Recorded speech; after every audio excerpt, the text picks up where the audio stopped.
Okay, first things first, this is not for everybody, but just in case you're one of those lucky folks like me that's got your own PLC in the house and you say, all right, I want to get this thing set up. You try putting it on your network, you can't find it, you can't communicate with it, you're tearing your hair out. That's what happened to me, right?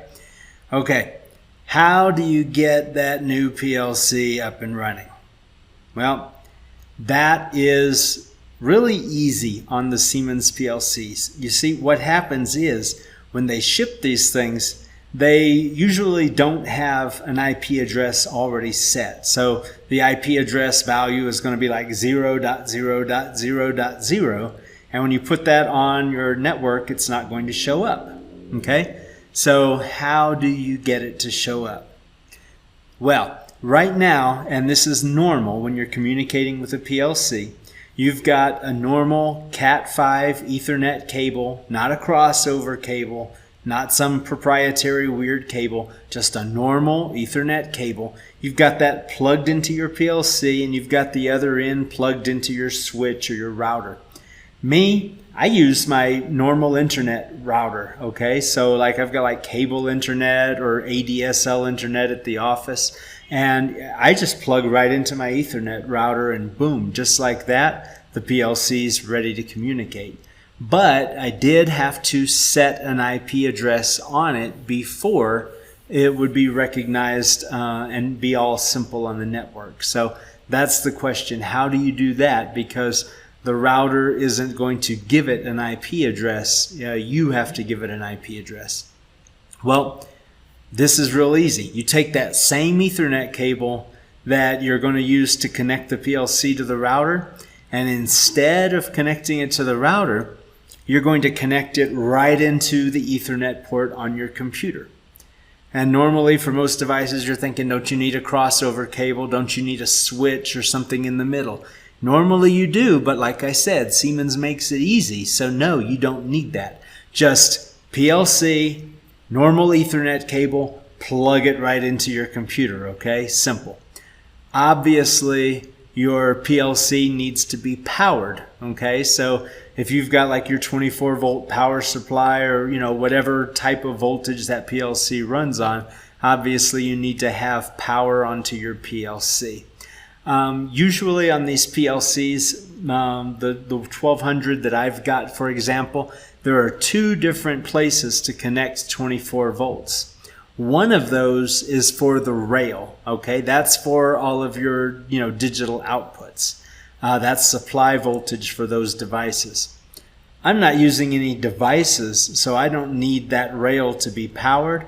The only place I'm bringing 24 volts in is right to the processor itself. So I've got one power supply generating 24 volts straight to the PLC. I don't have any voltage on my output rail at all.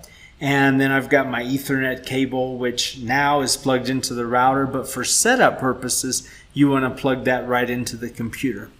Once you've got that, let's go into TIA Portal here, hit yes, and I'm going to show you how to put that IP address onto the PLC. Okay, so we don't have a project here. Let's create new project, and I'll call it netset because I'm setting the IP address, and I'll just go ahead and create. Give it a second to get its thinking done, and you've already seen this before, so why am I boring you with it again? I want it to stick, okay? Repetition, all right? Don't worry about it. It doesn't cost you any extra.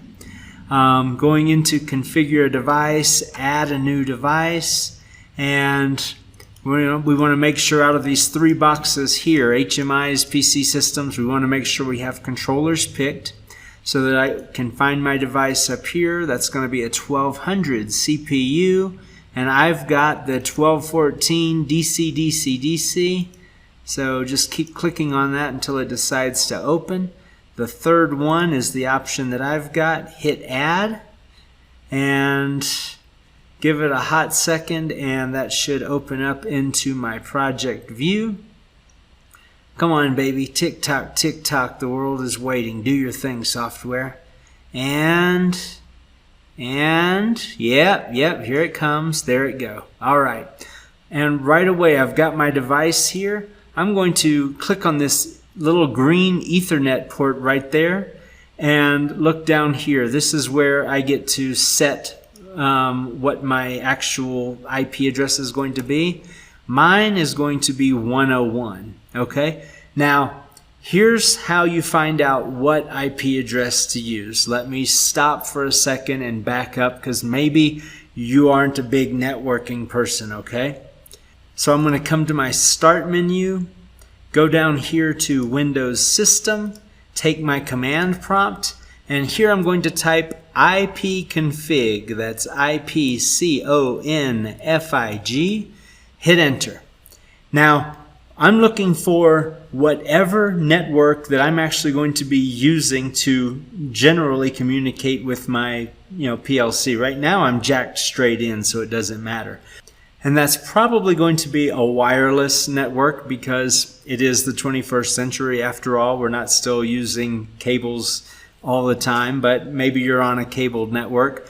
Whatever the case, you want to look at your network adapter here that's assigning for your computer, and you want to see that IPv4 address. And you see how mine is 192.168.0.10, and my default gateway is 0.1. Okay, down here, that's my router's IP address.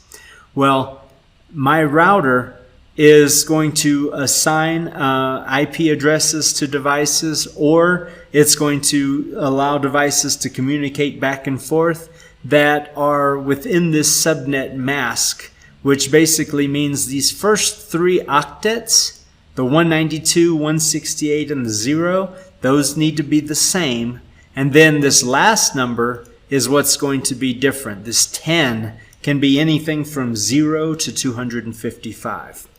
Okay, well, 0 or 1 is probably your router. And, those first few numbers, you might have phones and, networking, like networked storage devices and IP cameras. Who knows how many computers you've got? You might already have a good amount of devices on your network. So try to pick a number that's probably not already in use. It can be anything from 0 to 255. And if you've just got a really busy network and you're not sure, you might have to log into your Wi-Fi router or whatever router you're connecting to. You might just have to log directly into it and get a list of all the devices that are connected and try to find a number that's free. Don't ask me how to log into your Wi-Fi router. Don't ask me how to log into whatever switch or router you're using. This isn't a networking class. I'm not a big networking guy. My brain is not a database of all the different brands of routers out there and what their default IPs are, what their default admin credentials are. Look it up. Read your manual. Go onto YouTube. This is a PLC programming course. Ask me questions about PLC programming. That's what I'm here for. But anyway, find a good address that'll work. If you don't know, guess, okay? 101 is probably good for most people. So, let's use 101 and try it. What's the worst case scenario? It's not going to work, in which case, try again, right? Okay, so I've configured that 101 right down here. And now that I've got that, I'm going to come up here and I'm going to run this search for available or accessible devices. And I'm looking for my PNIE. So I'm going to go ahead and take that. And then under this PGPC interface, I'm going to take the network adapter that is supporting the Ethernet port that my PLC is plugged into, okay? So that's not going to be your wireless one that you're using for everything else. That's going to be whatever is actually, offering you the physical connection to your PLC right now. So once I pick that, and I'm going to hit Start Search, and it's going to search the network, and it's going to look for any devices that I might be able to communicate with. In this case, It found mine, and you can see that mine already has this address put in, but yours will probably show up with 0000 or something like that. So once we find it, let's go ahead and hit show, and now it knows what your PLC is supposed to be.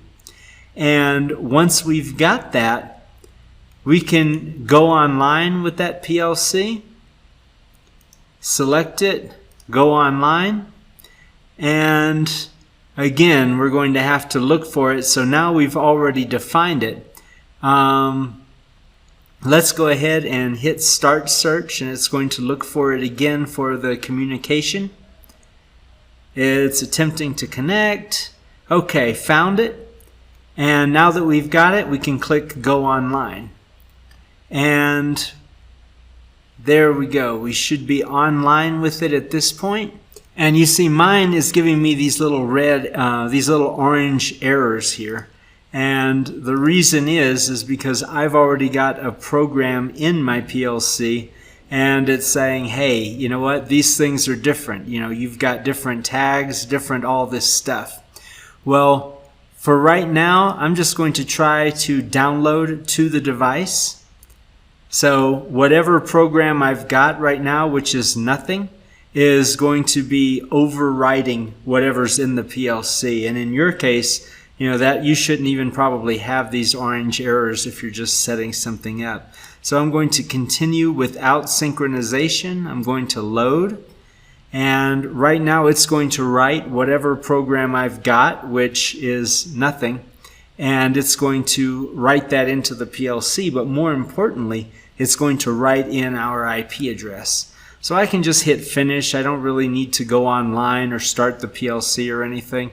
And there you go. Just like that, you have given your PLC an IP address.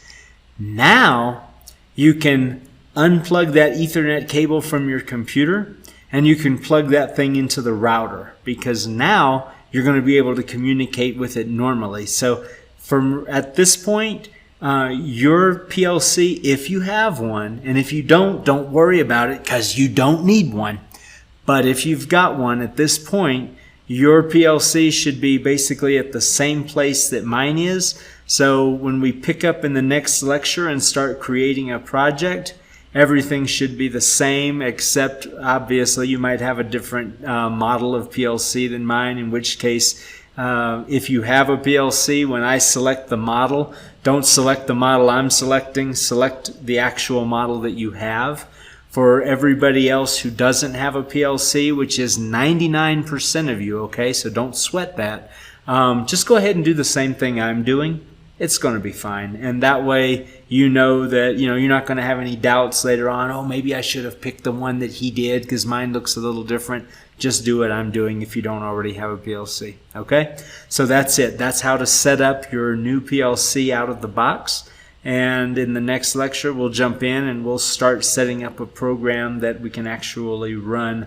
We're not going to be running that on the PLC. We're going to be running it on the simulator, but it works exactly the same. Once you already know how to communicate with the real PLC, and you've already seen us do that, doing it with the simulator is no different. So from here on out, we're going to go ahead and focus on the simulator. That's it. See you next lecture.